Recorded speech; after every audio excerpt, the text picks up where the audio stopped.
Hello guys, நான் தான் உங்கள் காக்கி. ஃபஸ்ட்டு வீடியோவுக்கு நீங்கள் தந்த ரெஸ்பான்ஸுக்கு ரொம்ப நன்றி காய்ஸ். நிறையா பாசிட்டிவ் ரெஸ்பான்ஸை வந்து நான் கமெண்ட் செக்ஷனில் பார்த்தேன். நீங்கள் வீடியோ போடுங்கன்னு சொல்லி நிறையா பேர் போட்டிருந்தீங்க. ஸோ அந்த அன்புக்கும் ஆதரவுக்கும் ரொம்ப நன்றி. தொடர்ந்து இந்த மாதிரி வீடியோஸ்லாம் போட போகிறோம். இன்றைக்கி நம்ம வீடியோவில் என்ன பார்க்க போகிறோன்னா, எல்லாரோட இன்ஸ்டாகிராம் ஃபீட்ஸ்லேயும் யூடியூப் ஷார்ட்ஸ்லேயும் ஃபேமஸாக வந்துக்கிட்டு இருக்கேன் அந்த 5 பெண் குயின் சேர்ந்து போய்கிட்டு இருக்கு. அதில் ஒரே ஒரு பெண் குயின் மட்டும் தூரத்தில் இருக்கிற மலையை நோக்கி போகிறதா ஒரு வீடியோ வந்து ஃபேமஸ் ஆகிட்டு இருக்கு. அந்த வீடியோவை பற்றி தான் இந்த வீடியோவில் பார்க்க போகிறோம். இந்த வீடியோ வந்து வெளிவந்த வருஷம் என்னன்னா 2007. வெர்னர் ஹெர்சாக் அப்படின்றவரோட பெண் குயின் டாக்குமெண்ட்ரியில் இருக்கிற ஒரு சின்ன கிளிப்பு தான் இந்த வீடியோ. அதை வந்து 2010 அக்டோபர் 27 பெண் குயின் டிப்ரெஷன் சொல்லி ஒரு வீடியோவாக யூடியூப் சேனல்ஸில் அப்லோட் பண்ணப்படுது. அந்த வீடியோவில் 5 பெண் குயின்ஸ் வந்து நடந்துகிட்டு இருக்கல ஒரே ஒரு பெண் குயின் மட்டும் ஒரு 70 கிலோமீட்டர் தூரத்தில் இருக்கிற ஒரு மலையை நோக்கி தனியாக நடக்க ஆரம்பிக்குது.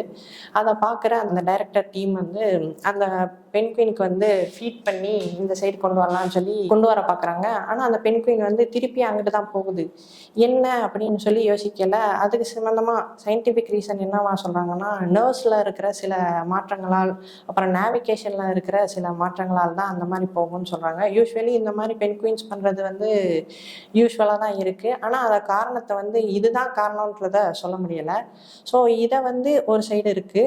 இன்னொரு சைடு இதையே மோட்டிவேஷனாக எடுத்துகிட்டு சில ரீல்ஸ்லாம் நம்ம பார்க்குறோம். எப்படின்னா, அதோட லவ் ஃபெயிலியர், அதாவது அங்கிட்டு மலைக்கு அங்கிட்டு வந்து தன்னோட காதலி வந்து இருக்கிறதாகவும் அந்த காதலியை தேடி தான் அந்த காதலன் பெண் குயின் வந்து போகிறதாகவும் சில ஃபன்னியாகவும் சொல்கிறாங்க. சில மோட்டிவேஷன்ஸ் கேஜிஎஃப் மியூசிக்லாம் போட்டு அது போய்கிட்டு இருக்கு அப்படின்ற மாதிரி சொல்கிறாங்க.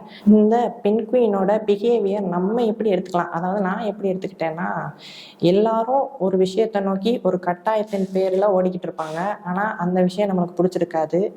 அந்த விஷயத்த நம்ம ஏன்டா பண்ணணுன்ற ஒரு விஷயமா நம்ம அதை பார்ப்போம்.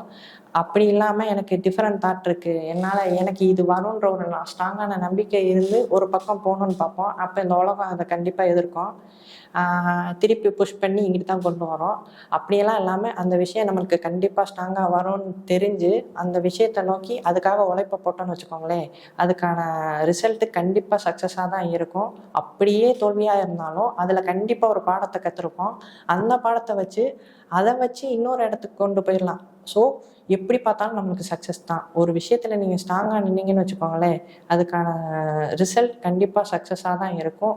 ஸோ ஃபெயிலியரே வந்தாலும் பரவாயில்ல, லேர்ன் ஃப்ரம் ஃபெயிலியர்ஸ்ன்னு சொல்லுவாங்கள்ல, அந்த மாதிரி அந்த தோல்வியிலேருந்து சில பாடங்களை கூட கற்றுக்கிட்டு அடுத்த முயற்சி பண்ணாலே கண்டிப்பாக அதுவும் சக்ஸஸாக தான் முடியும். ஸோ இந்த சின்ன பெண் குயினோட இந்த பிஹேவியர்ன்றது இவ்வளோ பெரிய ஒரு மோட்டிவேஷன்ஸை வந்து நம்மளுக்கு தந்திருக்கு. அது சயின்டிஃபிக்காக நம்ம இந்த மாதிரி எடுத்துக்கலாம், யூஸ்வலாக நடக்கிறதுன்னு சொன்னாலும் விட்டுருங்க. ஆனால் இந்த சின்ன பெண் குயின்ட்ட இருந்து நாம் இவ்வளோ பெரிய பாடத்தை கற்றுக்கிட்டு இருக்கணும். ஸோ அவ்வளோதாங்க இந்த வீடியோ. இந்த வீடியோவில் சொன்னது என்னோட ஒப்பீனியன். உங்களுக்கு ஒரு ஒப்பீனியன் இருக்குல்ல, அதை இந்த வீடியோட கமெண்ட் செக்ஷன்ஸில் கமெண்ட்ஸாக மென்ஷன் பண்ணுங்கள். நான் வந்து இதை வந்து பார்க்குறேன். அவ்வளோதாங்க இந்த வீடியோ. அடுத்த வீடியோவில் உங்களை சந்திக்கும் வரை உங்களிடமிருந்து விடைபெறுவது உங்கள் காக்கே. நன்றி.